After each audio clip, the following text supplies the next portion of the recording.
Welcome back. স্বাগত জানাচ্ছি আমাদের ইউটিউব চ্যানেলে প্রিয় লিসেনার্স। আশা করছি আপনারা সবাই ভালো আছেন। আজকে আপনাদের মাঝে একটি লোমহর্ষক এবং ভয়ঙ্কর একটি বাচ্চা পিশাচের ঘটনা আমরা নিয়ে আসতে পেরেছি এবং এই ঘটনাটি ঘটে যায় আমাদের কিশোরগঞ্জ জেলার মুকশেদপুর গ্রামের বিছনাফুল নামক একটি জায়গাতে এবং এই বিছনাফুল নামক জায়গাতেই কেন্দ্র করে এই ঘটনাটির উৎপত্তি। লিসেনার্স, এই ঘটনাটির পরিপ্রেক্ষিতে যা সমালোচনা এবং যা কথাবার্তা হয়েছে এটা কিশোরগঞ্জের মুকশেদপুরের মানুষরাই বলতে পারবে। চলুন আমরা দেরি না করে ঘটনায় চলে যাই। ঘটনাটি শুরু করার আগে আপনাদের মাঝে আরেকটি কথা যেটা বলতে চাইবো, এটা হচ্ছে আমাদের এই চ্যানেলের সঙ্গে এখনও যারা সংযুক্ত হননি, যারা এখনও নতুন রয়েছেন, তারা অবশ্যই আমাদের এই চ্যানেলে সাবস্ক্রাইব করে পাশে থাকা বেল আইকনটি অন করে রাখুন। চলুন আমরা ঘটনায় চলে যাই। ঘটনাটির উৎপত্তি 1991 সাল থেকে। তখনকার সময়ে একটা বাচ্চা ওই মুকশেদপুর গ্রামে মারা গিয়েছিল। সম্ভ্রান্ত পরিবারের একটা বাচ্চা ছিল, তবে এই পরিবারটা এখন আর বেঁচে নেই। যদিও খুব সম্ভ্রান্ত পরিবার ছিল, বাট একটা বাচ্চা হওয়াতে তাদের আর কোনো সন্তান হয়নি, যার কারণে এই পরিবারটা বিলীন হয়ে গিয়েছে। বাচ্চাটা যখন মারা গিয়েছিল তখন তার বয়স ছিল 4-5 বছর। এই বয়সের বাচ্চাটা একটা অস্বাভাবিক কার্যক্রমের ফলে সে মারা যায়। এটি এই এলাকার যে বাসিন্দারা ছিল তারা বুঝতে পারে যে তার মৃত্যুটা খুব অস্বাভাবিকভাবে হয়েছিল। অনেকে বলেছিল যে এই বাচ্চাটা নাকি জিনদের হাতে মৃত্যু হয়েছে, কেননা তার মৃত্যুর পরে দেখতে পেরেছে যে তার পিঠে এবং সারা শরীরে অসংখ্য দাগের চিহ্ন, এবং এগুলো কোনো মানুষের দাগ নয়, এগুলো খুব কোনো জিন বা কোনো পিশাচের দাগ হবে। এইটা ভেবে সবাই ভয় পেয়ে ওই বিছনাফুলের পাশে একটি কবরস্থান খোঁড়ে এবং ওখানে তাকে কবর দেওয়ার সিদ্ধান্ত নেন সবাই। পর্যায়ক্রমে ওখানে কবর দেয় ওই ছোট বাচ্চাটাকে। তখন কবর দেওয়ার পর দিন নাকি ওখানে যাওয়ার সময় একজন লোক দেখতে পায় ওই কবরস্থান থেকে ওই বাচ্চাটা উঠে এসে হাঁটাহাঁটি করে। ওই বাচ্চাটা একটা ন্যাংটা অবস্থায় সে হাঁটাহাঁটি করে। এটা দেখে লোকটা ভয় পেয়ে পরদিন সকালবেলা পুরো এলাকাতে শিহরণ জাগায় যে সে নাকি দেখতে পেয়েছে এই কবরস্থান থেকে বাচ্চাটা উঠে এসে হাঁটাহাঁটি করে। সবাই এটা অসম্ভব বস্তু বিষয় হিসাব চিহ্নিত করে ভাবে যে এটা তার মনের ভুল হতে পারে, তাই ভেবে মানুষ এটাকে ছেড়ে দেয়। পরদিন যখন দুই দিন 3 দিন চলে যায়, পরবর্তীতে অনেক মানুষের সঙ্গে এরকম ঘটনা ঘটে। অনেক মানুষের সঙ্গে এই বাচ্চার সাক্ষাৎকার হয় এবং এই বাচ্চার ভয়ের পরবর্তীতে মানুষ নাকি অজ্ঞান হয়ে ওখানে পড়ে যায়। সকালবেলা অনেক মানুষকেই ওখান থেকে নিয়ে আসা হয় যে তারা ওখানে অজ্ঞান হয়ে পড়েছিল এবং এদের এই অজ্ঞানকৃত দেহটা মানুষ সকালবেলা নিয়ে আসতে পারে। তবে এখানে অবাক করা একটা বিষয় ছিল, যেটা হচ্ছে মানুষ যদি তখন অজ্ঞান হতো তাহলে তারা 1 দিন কি 2 দিন অজ্ঞান অবস্থায় থাকতে হতো। যতই চিকিৎসা করা হোক, যতই উজার কাছে নিয়ে যাওয়া হোক বা যতই কবিরাজের কাছে নিয়ে যাওয়া হোক, মানুষের এরকম পরিপ্রেক্ষিতে একটা সময় ওখানে ঘটেছিল, যেই ঘটনার শিকার ওখানের অনেক মানুষই হয়েছিল। আচ্ছা, এ না হয়ে গেল আগেকার ঘটনা। এখন আমরা চলে আসি আমাদের 2002 সালের ভয়ঙ্কর ঘটনাটিতে। একটা লোক, ওই এলাকার বাসিন্দা, সে হেঁটে আসছিল ওই বিছনা ফুলের উপর দিক দিয়ে। তার সঙ্গে ঘটে একটি ভয়ঙ্কর অদ্ভুতের কাণ্ড। সেদিন পূর্ণিমার রাত ছিল। সে বাড়ি ফিরছিল, কোথাও গিয়েছিল। ওখান থেকে বাড়ি ফেরার সময় ওই বিছনা ফুলের উপর দিয়ে তার প্রতিদিন যাতায়াত করতে হতো। তো সেও জানতো যে ওই পুলের উপরে এরকম ঘটনা ঘটে। আবার এই ঘটনাটির পরিপ্রেক্ষিতে আরও অনেক মানুষই অনেক কিছু জানে। এর মধ্যে অন্যতম যেটি হচ্ছে, ওখানে একটা খরা রয়েছে, যেটা দিয়ে মাছ মারে আর কি, ওখানে গ্রামে ভাষায় বলা হয় খরা। ওই খরা খালের উপরে কিন্তু পাতা হয়, তারপর পানির গড়ান গেলে ওখান থেকে অনেক প্রচুর পরিমাণে মাছ তোলা হয়। তো ওখানে অনেক মানুষ দেখতে পেরেছে যে ওই খরার মধ্যে নাকি ওই ন্যাংটা ছোট বাচ্চাটা সে মাছ মারে। অনেক মানুষ এটা দেখতে পেরেছে এবং এর অস্বাভাবিকতা দেখে সবাই ভয় পেয়েছে। আর এই ছেলেটা তখন আসছিল, তার বয়স ছিল প্রায় 24 কি 25, সদ্য বিয়ে করেছে। তার বাড়ি ফেরার সময় ওই বিছনা ফুলের উপর দিয়ে সে যখনই পা রাখলো, দেখতে পায় যে আশপাশ খুব সুন্দর সুজলা সুফলা এবং আকাশের চাঁদের আলোতে কেমন একটা ঘোলাটে অবস্থায় হয়ে আছে। দেখতে ভারী মিষ্টি দেখাচ্ছে পুরো প্রকৃতিটা। এরই মধ্যে সে দেখতে পায় যে ওই খরার মধ্যে কেউ একজন মাছ মারছে। তখন সে মনে মনে চিন্তা করলো যে এটা হতে পারে আমাদের ঝাড়ু কাকা। ওখানে একজন ঝাড়ু কাকা নামক একজন ব্যক্তি ছিলেন, যিনি ওই খরার মালিক ছিলেন। ওইটা ভেবে সে ভাবলো ওনাকে ডাক দিয়ে একটু আলাপ সালাপ করবে। পুলের উপর থেকে তিনি ডাক দিলেন, ঝাড়ু কাকা, ও ঝাড়ু কাকা, ঝাড়ু কাকা। কিন্তু আশ্চর্যের বিষয়, ঝাড়ু কাকা কোনো রকমের শব্দ করছেন না, তিনি কোনো উত্তর দিচ্ছেন না। উত্তর না পেয়ে আবারও ডাকলেন, ঝাড়ু কাকা। কিন্তু না, পরবর্তীতেও কোনো রকমের উত্তর তিনি পাননি। তখন দেখতে পান তিনি ওই খরাতে কোনো একজন মানুষ খরাটা তুলেছে। তোলার সঙ্গে সঙ্গে তিনি দেখতে পান যে ওখানে দুইটা বড় রকমের বোয়াল মাছ ধরা পড়েছে। পানি অত বেশি না হলেও মোটামুটি পানি ছিল। ওই পানির মধ্যে বোয়াল মাছ ছিল দুইটা। দেখতে পায় যে খরার মধ্যে ধরা পড়েছে। তখন সে চিৎকার দিয়ে বলে, ঝাড়ু কাকা, আপনার তো কপাল খুলে গিয়েছে, আপনি তো বড় বড় দুটা মাছ পেলেন আজকে। অত রকমের কথা বলার পরেও কিন্তু ওই ঝাড়ু কাকা একটা শব্দও করলেন না ওনার সাথে। উনি তখন আশ্চর্যস্বরূপভাবে ওখানে দাঁড়িয়ে দাঁড়িয়ে মাছ মারা দেখছিলেন। হঠাৎ তিনি শুনতে পান ওখান থেকে একটা খাবারের আওয়াজ আসছে। বিশ্রীভাবে খাবার খাচ্ছে মনে হচ্ছে কেউ। তিনি বোঝার আর বাকি রইল না যে ঝাড়ু কাকা কিছু একটা খাচ্ছে। তখন ঝাড়ু কাকার কাছে যাওয়ার জন্য তিনি পুল থেকে নামেন এবং ওই খড়ার যে বাঁশ দেওয়া হয়েছিল, বাঁশ দিয়ে তারপর খড়ার উপরে উঠে ওখানে তিনি উঠেন। উঠেই তিনি যা দেখতে পান তার জন্য তিনি মোটেও প্রস্তুত ছিলেন না। তিনি ওঠার সঙ্গে সঙ্গেই দেখতে পান যে একটা 4-5 বছর বয়সী একটা বাচ্চা, তার শরীরে কোনো রকমের কাপড় নেই এবং তার মুখটা খুব ভয়ঙ্কর এবং সারা শরীর খুব ভয়ঙ্কর দেখাচ্ছিল এবং কুচকুচে কালো রকমের একটা রং ছিল তার শরীরে। তিনি তখন দেখতে পেরেই বুঝেছিলেন যে এটা হতে পারে ওই ন্যাংটা পিশাচটা যেটার সম্মুখীন এখন তিনি হয়েছেন। তিনি ভয় পেয়ে ওখান থেকে হাতটা ছেড়ে দেন এবং ক্রমাগতই তিনি পানিতে পড়ে যান। ঠান্ডার দিন ছিল, তিনি পানিতে পড়ার সাথে সাথেই মনে হলো ওনার সারা শরীর বরফে জমে যাচ্ছে। তিনি ওখান থেকে দৌড় দিয়ে খাল পাড়ে উঠে আসলেন। উঠে এসে তিনি এক ঝলক ওখান দিয়ে তাকানোর চেষ্টা করেন খরার উপরে কেউ কি আছে নাকি। তখন তিনি দেখতে পান যে খরাটা ওখানে পড়ে আছে পানিতে, বাট ওখানে কোনো মানুষ নেই। দেখতে পেরে বেশ অবাক হয়ে তিনি ওখান থেকে চলে আসার সিদ্ধান্ত নেন। ভাবেন যে এখানে আর বেশি থাকলে বিপর্যয় হতে পারে। এইটা ভেবে তিনি ওখান থেকে চলে আসার সিদ্ধান্ত নেন। যখনই তিনি পিছন ঘুরে বাড়ির দিকে রওনা দেন, 1 কাইক 2 কাইক, তখনই একটা মানুষের মতো কণ্ঠস্বরে তাকে পিছন থেকে ডাক দেয়। তিনি বুঝতে পারেন ছোট বাচ্চার কণ্ঠের আওয়াজে ওনাকে কেউ ডাক দিয়েছেন নাম ধরে। ওনার নাম ছিল সজীব। সজীব ভাই তখন ওখান থেকে পিছন ফিরেই তিনি দেখতে পান যে ছোট বাচ্চা ছেলেটা ওনার পিছনে দাঁড়িয়ে আছেন। দেখতে পেরে বেশ অবাক হয়ে তিনি একটা চিৎকার দেন ওখানে।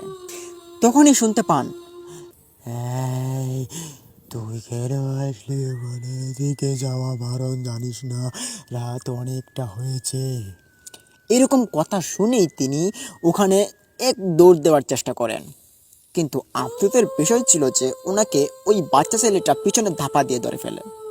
মনে হচ্ছে ছোট্ট একটা বাচ্চা ছেলের শরীরে এতটা শক্তি রয়েছে যে শক্তির প্রভাবে তিনি হার মানতে হচ্ছে ওনাকে। ওনার শক্তির ক্রমাগত পর্যায়ে তিনি ওই বাচ্চা ছেলেটার কাছ থেকে ছুটতে পারছেন না। এতটা যখন জোরাজুরি করার পরও তিনি ছুটতে পারছেন না, তখন তিনি ওখানে সেন্সলেস হয়ে পড়ে যান।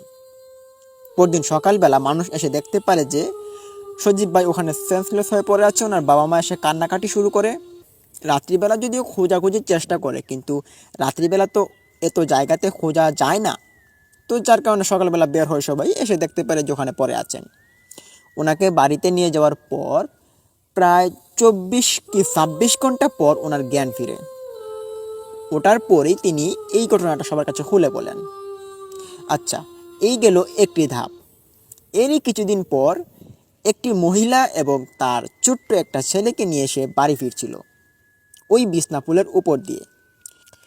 ওনার ছেলেকে নিয়ে তিনি ওনার মায়ের বাড়িতে গিয়েছিলেন। ওখান থেকেই তিনি ফিরছিলেন ওনার স্বামীর বাড়িতে।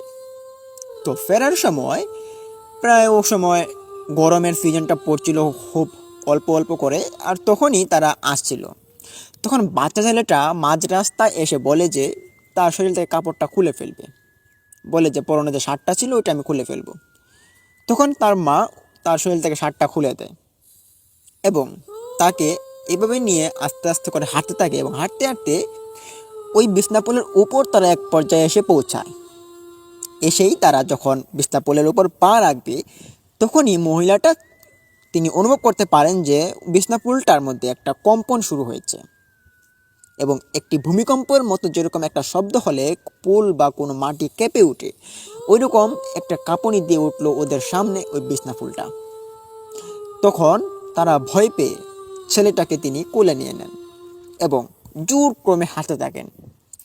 হঠাৎই পিছন থেকে একটা হাত এসে ওই মহিলার দিকে নিক্ষেপ করে। ছোট্ট একটা বাচ্চার হাত তিনি অনুভব করতে পারেন।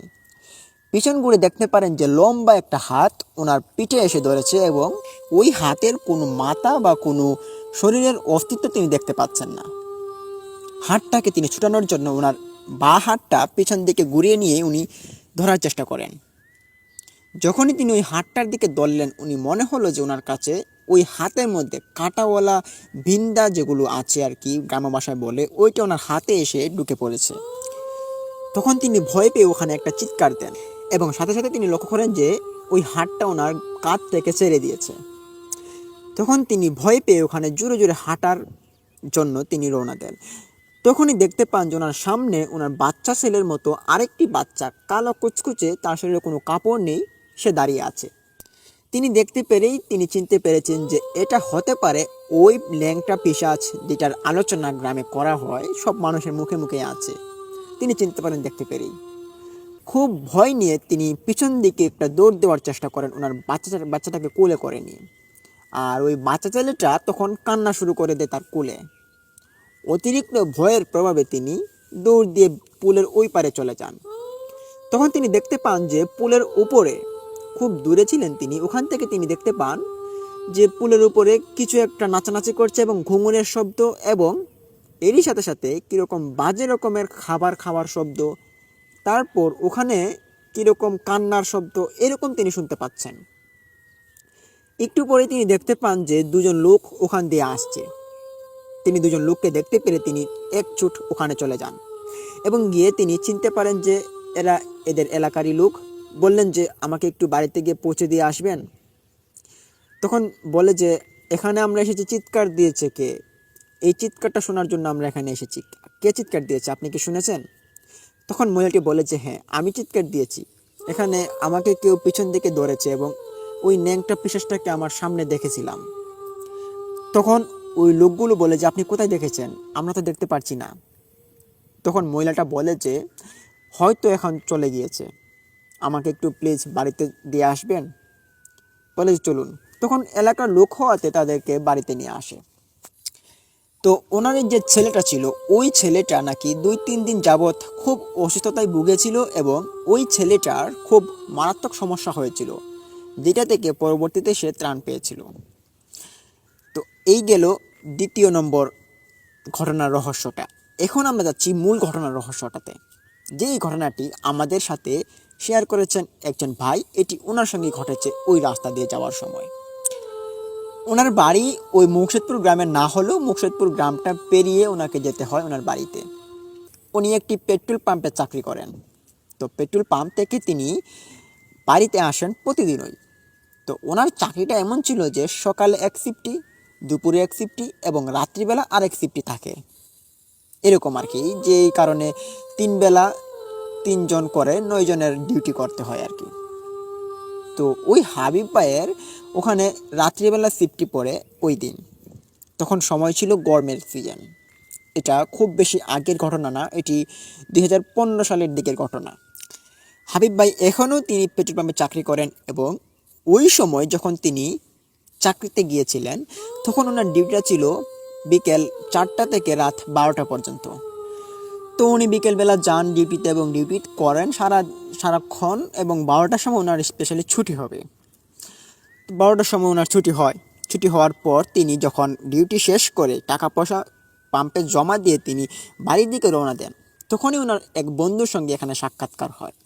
ওনার বন্ধু ওনাকে একটি রেস্টুরেন্টে নিয়ে যাবেন বলে ওনাকে নিয়ে চলে যান। বলেন যে চলো বন্ধু, আমরা দুজন আজকে রেস্টুরেন্টে খাবার দাবার শেষ করে তারপর বাড়ি ফিরি।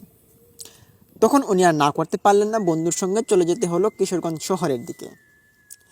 তিনি 2টা পর্যন্ত ওখানে আড্ডা গল্প করার পর খাবার দাবার খেয়ে উনি বাড়িতে ফিরবেন। রাত প্রায় 2টা বাজে। তো ওনার বন্ধুর বাড়ি ছিল একটু অন্যদিকে। যার কারণে মাঝপথে এসে ওনার বন্ধু ওনাকে ছেড়ে দেন এবং বললেন যে সাবধানে যেও বন্ধু। তখন বন্ধুর কাছ থেকে বিদায় নিয়ে একটু মুসাফাহা করে তারা দুইজন দুই দিকে রওনা দেন এবং হাবিব ভাই ওনার বাড়ির দিকে রওনা দেন এবং বাড়ির দিকে আসতে হলে বোরপুল আসতে হবে এবং ওই বোরপুলের রাস্তাটা ধরে ওনাকে যেতে হবে ওনার বাড়িতে। এতটা অন্ধকার ছিল রাস্তাঘাট, যতটা অন্ধকার হলে গাছপালা দেখা যায় না এবং রাস্তাও দেখা যায় না, ঠিক তেমন অন্ধকার ছিল। আর তখনকার সময়েও মানুষজনের বাড়িতে আমাদের এই যে মুর্শিদপুর গ্রামের এইদিকে কারেন্টের খুব সমস্যা ছিল। কারেন্ট কারো বাড়িতে ছিল, কারো বাড়িতে কম ছিল, এরকম একটা অবস্থা ছিল। তো তখন এরকম কারেন্টের সমস্যা এবং এরকম অবস্থা থাকার কারণে কারেন্টও ছিল না, রাস্তাঘাট খুব অন্ধকার ছিল, নির্জন একটা অবস্থান ছিল। উনি হাঁটছেন রাস্তা দিয়ে, দেখতে পাচ্ছেন শুধু রাস্তার যে সাদা আবরণটা ওইটা তিনি ওনার চোখে ভাসছে এবং রাস্তার আশপাশে গাছপালা ওগুলো সব কালো অন্ধকার দেখা যাচ্ছে এবং পাশে একটা খাল অবস্থিত, ওই খালটাও খুব অন্ধকার দেখা যাচ্ছে। উনি যদি খাল দিয়ে পড়েও যান উনি বুঝতে পারবেন না যে উনি রাস্তায় আছেন কিনা খালে আছেন, মানে চোখে কিছুই বাঁচছে না। উনি রাস্তার সাদা বর্ণটাকে হালকা হালকা উচ্ছ্বাসটা দেখে দেখে তিনি হাঁটা শুরু করেন। হাঁটতে হাঁটতে ক্রমাগত ওনার সঙ্গে রাস্তার মধ্যে কিছু ভয়ঙ্কর ঘটনা ওনার সম্মুখীন হয়, যেই ঘটনাগুলো উনি দেখতে পান। এর মধ্যে ওনার সঙ্গে একটা ঘটনা ঘটে, উনি দেখতে পান যে সামনে একটা বিশাল আকৃতির একটা গাছ ভেঙে পড়েছে এবং ওই গাছটা অতিক্রম করে যাওয়ার মতো কোনো রকমের রাস্তা ছিল না। তিনি তখন ওখানে দাঁড়িয়ে দাঁড়িয়ে ভাবেন যে যাওয়ার সময় তো দেখতে পেলাম না যে এই গাছটা এখানে ভেঙে পড়ে আছে, এখন দেখতে পাচ্ছি কি রাত্রে রাতে রাতে কি গাছটা ভেঙে পড়লো নাকি। তিনি গাছটা ভেঙে পড়া দেখে ওদিকে যাওয়ার চেষ্টা করেন গাছের উপর দিকে, কিন্তু গাছটা এতটা ডালপালা অবস্থান ছিল যে পাশ দিয়ে যাওয়ার মতো কোনো ব্যবস্থা ছিল না। তিনি খুব কষ্ট করে খালের পাশ দিয়ে নেমে পানিতে নেমে তারপর ওদিকে গিয়ে উঠলেন। উঠে তিনি দেখতে পারেন যে ওই গাছটা এখানে পড়ে আছে। তিনি হাঁটা শুরু করেন বাড়ির দিকে। হাঁটতে হাঁটতে হঠাৎ উনি ওই পুলের উপর চলে আসে। পুলটা পার হয়ে ওনার বাড়ি যেতে হবে। তখনই তিনি দেখতে পারেন যে ওই পুলের মধ্যে একটা বাচ্চা ছেলে দাঁড়িয়ে আছে। ছেলেটা ডেকে বলছে, এই তুই কি আমার সাথে মারামারি করবি? চল তোর সঙ্গে আজকে একটু কুস্তি খেলি। তখনই হঠাৎ তিনি ভয় পেয়ে ভাবেন যে এত রাত্রিবেলা ছোট্ট একটা বাচ্চা এটা আমাকে আবার কিসব বলছে কুস্তি খেলার জন্য, এটা কি আদৌ পসিবল? উনি তখন একটু ভাবেন এবং দাঁড়িয়ে দাঁড়িয়ে ভয় পাচ্ছেন এবং মাথায় হঠাৎ চিন্তা আসে যে এখানে এই ন্যাংটা পিশাচটার কথা দেখতে পারেন যে মানুষের কথার সঙ্গে হুবহু মিল আছে। তিনি এটা বুঝতে পেরেই ওখান থেকে আর কোনো রকম কথা না বলে চলে আসার জন্য চেষ্টা করেন, কিন্তু দুর্ভাগ্যবশত ওনাকে হাত দিয়ে ধরে ফেলে ওই ছোট বাচ্চা ছেলেটা। ধরেই ওনাকে একটা খাবলা দিয়ে ধরে এবং ধরে বলে যে তুই আমার সঙ্গে আজকে খেলবি, না খেললে আজকে তোর খবর আছে। কিন্তু হাবিব ভাই যে উনি এদিকে একবারে অবস্থা শেষ হয়ে যাচ্ছে ভয় পেয়ে, উনি কি খেলবেন আর কি বা করবেন। উনি তখন বাঁচাও বাঁচাও বলে চিৎকার শুরু করেন, কিন্তু ওখানে বাঁচানোর মতো কেউ মানুষজন আসেনি। রাত অনেক গভীর হয়েছে, প্রায় তখন 3টা বেজে যাওয়ার সময়।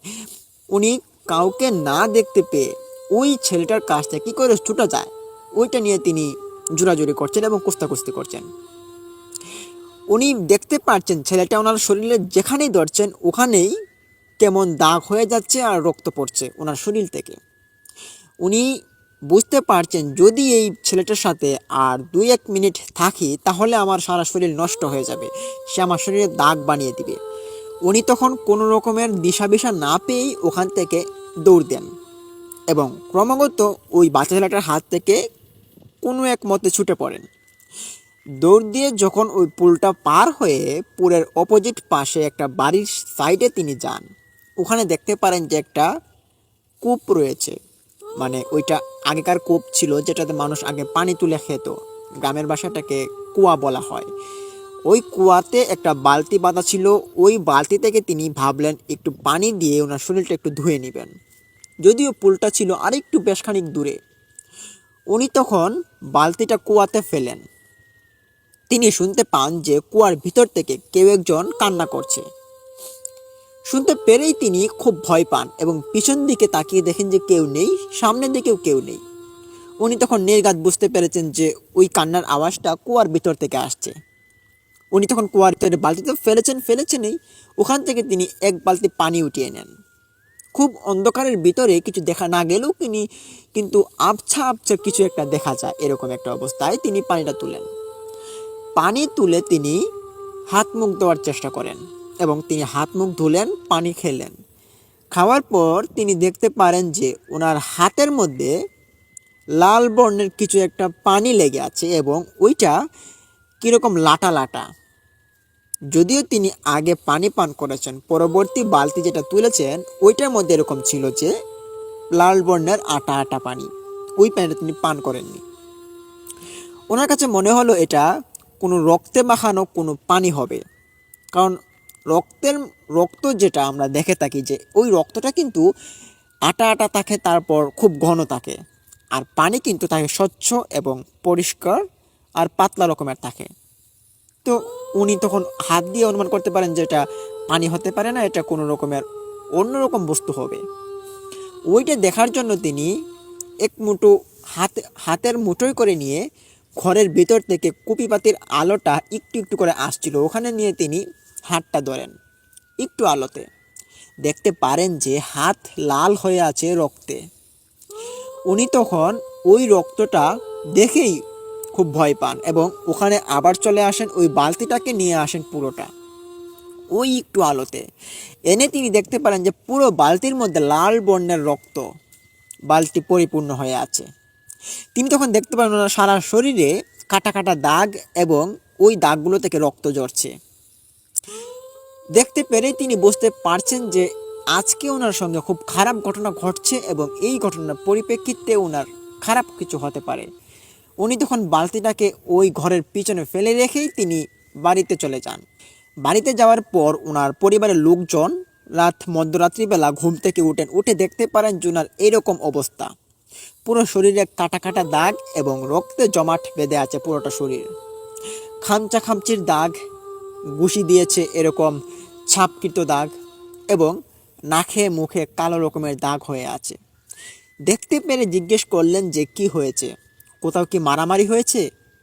বলেছেন না, ওই বিছনাপুলের উপরে একটা কালো পিশাচ যেটা আমরা শুনে থাকি ওইটা আক্রমণ করেছিল। তখন সবাই সর্বনাশ বলে রাত্রিবেলায় ওনাকে হাসপাতাল নিয়ে যাওয়ার জন্য অপোজিট পাশের রাস্তা দিয়ে সবাই হাঁটা ধরেন, ওনার পরিবারের লোকজন আর কি। ওনার বাড়িতে ছিলেন 3 জন লোক, এর মধ্যে 2 জন পুরুষ এবং একজন ওনার মা, সম্ভবত ওনার বাবা এবং ভাই ছিলেন। 3 জন মিলে ওনাকে নিয়ে চলে যান এবং স্ত্রী যাননি, স্ত্রী ছিলেন ওনার বাপের বাড়িতে। তো ওনাকে নিয়ে চলে যান হাসপাতালে, সদর হাসপাতালে। সদরে নিয়ে যাওয়ার পর ডাক্তার এরকম অবস্থা দেখে খুব ভয় পান এবং জিজ্ঞাসা করেন যে কোথাও কি মারামারি করেছেন? বলেছেন না, সব ঘটনা খুলে বলেন। এই ঘটনার পরিপ্রেক্ষিতে ডাক্তার আর কিছু বলেননি, যথাযথভাবে উনি চিকিৎসা করেন এবং চিকিৎসার পরিধিতে সারা রাত ওখানে কাটিয়ে তারপর পরদিন বিকেলবেলা ওনারা বাড়িতে আসবেন। বাড়িতে এসে দেখতে পারেন যে যেখানে ওই কূপটা রয়েছে ওই কূপের যে পাশে একটা বালতির মধ্যে তিনি রক্তওয়ালা যে স্থানটাতে রেখেছিলেন ওইটার আশপাশ ঘিরে মানুষের সমাগম অনেক হয়েছে। এসে তিনি জিজ্ঞেস করেন যে ওনার বাবা জিজ্ঞেস করেছেন যে এখানে কি হয়েছে। তখন মানুষজন ওখান থেকে উঠে বলে যে এখানে রাত্রিবেলা কেউ এসেছে এবং ওই রক্তওয়ালা পানির যে বালতিটা ওইটা ওখানে রেখে চলে গিয়েছে ওদের ঘরের পিছনে। এইটা দেখার জন্য এত মানুষ এখানে ভিড়, এটা রহস্য কি হতে পারে? তখন হাবিব ভাই তিনি ওনার অসুস্থ শরীর নিয়ে তিনি গাড়ি থেকে নামেন এবং নামার পর তিনি সবাইকে ঘটনাটা খুলে বলেন এরকম ঘটনা ঘটেছে এবং এই পানিটা তিনি কুয়া থেকে তুলেছেন এবং কুয়া থেকেই এই পানিটা উঠেছিল। শুনতে পেরে সবার অবিশ্বাস্য মনে হলেও কিন্তু এটাই সত্যি, এটাই ঘটেছে, এটাই ছিল। তারপর অনেকে মেনেছে, অনেকে মানেনি, বলে যে এটা তোমার মনের ভুল হতে পারে। বলে যে মনের ভুল হলে তো শরীরের আঘাতগুলো থাকতো না, তারপর এই যে বালতির মধ্যে রক্ত এটা তো থাকতো না। কিন্তু সবাই বুঝতে পেরেছে যে এটা এই ন্যাংটা পিশাচের কারসাজি, এরই কোনো রকমের চাল বা কোনো রকমের ঘটনা হবে। তখন বুঝতে পেরে ওই রক্তওয়ালা বালতিটার পানি, যে লাল বর্ণের পানিটা ছিল ওইটা একটা রক্ত হিসেবে সবাই ধরেছিল, ওইটাকে একটা বড় রকমের গর্ত করে ওই ওই যে কুয়াটার পাশে, ওখানে গর্ত করে তারপর ওখানেই পুঁতে দেয় রক্তটাকে। তখন হাবিব ভাই ওখানে থাকা লোকজনকে জিজ্ঞেস করেন যে রাস্তার মধ্যে যে রাত্রিবেলা বড় গাছটা ওখানে পড়েছিল, ওই গাছটা কার ছিল এবং কেন পড়েছিল? আমি রাত্রিবেলা ওখানে দেখতে পেরেছিলাম। তখন ওখানে লোকজন বলে যে কি বলছো, রাস্তার মধ্যে গাছ কেন পড়বে? এই বছরে তো কোনো গাছ পড়েনি কোনো রাস্তার মধ্যে। বলে যে হ্যাঁ, আমি দেখেছিলাম ওই লিটন ভাইয়ের বাড়ির সামনেই তো একটা গাছ পড়েছিল কালকে রাত্রিবেলা যখন আমি আসছিলাম। তখন সবাই বলে যে না, এখানে কোনো গাছ পড়েনি এবং সব কিছু ঠিকঠাক আছে, তবে বেজাল হয়েছে এই কুয়া পাড়ে, ওই কুয়ার মধ্যে রক্তওয়ালা বালতিটা আমরা সবাই দেখতে পারি। তখন হাবিব ভাই বলেন যে না, আমি দেখেছিলাম একটা গাছও পড়েছিল। ওই গাছের রহস্যটা কী ছিল, কেনই বা পড়েছিল, এটা জানা যায়নি। তবে এই কুয়ার যে রহস্যটা, এইটার পরিধিতে হাবিব ভাই অনেক অসুস্থতা ভোগ করেন এবং পরবর্তীতে যখন সব কিছু গোছগাছ হয়ে পড়ে, পরবর্তীতে হাবিব ভাইকে বাড়িতে নিয়ে আসা হয়। বাড়িতে এসে হাবিব ভাই খুব শান্তি মতো তিনি ঘুমাচ্ছেন। উনি ঘুমের মধ্যে একদিন স্বপ্নে দেখেন যে এটা 2 দিন পর হবে, তিনি স্বপ্নে দেখেন যে ওই ন্যাংটা বুটটা এসে ওনার স্বপ্নে হাজির হয়েছে, এসে বলছে যে হাবিব, তুই ওই দিন কাজটা একদম ঠিক করিসনি, তুই ফেলে দিসনি কেন? তুই এই রক্তটা সকল মানুষকে দেখিয়েছিস, এই রক্তটা তোর দেখানো ঠিক হয়নি। তখন হাবিব ভাই ঘুম থেকে লাফ দিয়ে উঠেন এবং সবাইকে এই স্বপ্নের বিষয়টা খুলে বলেন। তখন পরদিতে এই যে হাবিব ভাইয়ের বাবা, তিনি একটা হুজুরকে আনেন, হুজুরকে এনে হাবিব ভাইকে ঝাড়ফুঁক করান। পরবর্তীতে আরও রকমের উজা কবিরাজ এদেরকেও নিয়ে আসা হয় হাবিব ভাইয়ের জন্য। নিয়ে এসে ওনাকে ঝাড়ফুঁক করানোর জন্য সব রকমের কার্যাদি সম্পন্ন করা হয়। তো হাবিব ভাই তখন 1 মাস ছিলেন অসুস্থতায়। এর মধ্যে হাবিব ভাইয়ের সঙ্গে আরও ঘটনা ঘটেছে এবং ওই এলাকাতে অনেক মানুষের সঙ্গেই এই ন্যাংটা জিনের যে ঘটনাটা, এইটা ঘটেছে। তো হাবিব ভাই 1 মাস পরে যখন সুস্থ হয়ে উঠেন, ওনার শরীরে এখনও এই ক্ষতবিক্ষতর ছিন্ন দাগগুলো এখনও রয়েছে। ওনার মুখের মধ্যে কালো কালো বর্ণের দাগগুলো এখনও আছে। ওনার পায়ে এবং হাতে আঁচড়ের দাগগুলো এতটা গভীরে গিয়েছিল, যেগুলো এখনও রয়েছে। যদি বলা যায় যে এই ন্যাংটা জিনের, এই ন্যাংটা পিশাচের যে প্রমাণস্বরূপ কোনো বস্তু বা কোনো জিনিস আছে কিনা, এরই পরিপ্রেক্ষিতে বলা যায় যে হাবিব ভাই জলজন্ত প্রমাণ যে ওই ন্যাংটা পিশাচের যে বিষয়টা, যে ঘটনাটার পরিপ্রেক্ষিতে যে হাবিব ভাইয়ের এরকম ঘটনা ঘটেছে, তিনি একমাত্র সাক্ষী।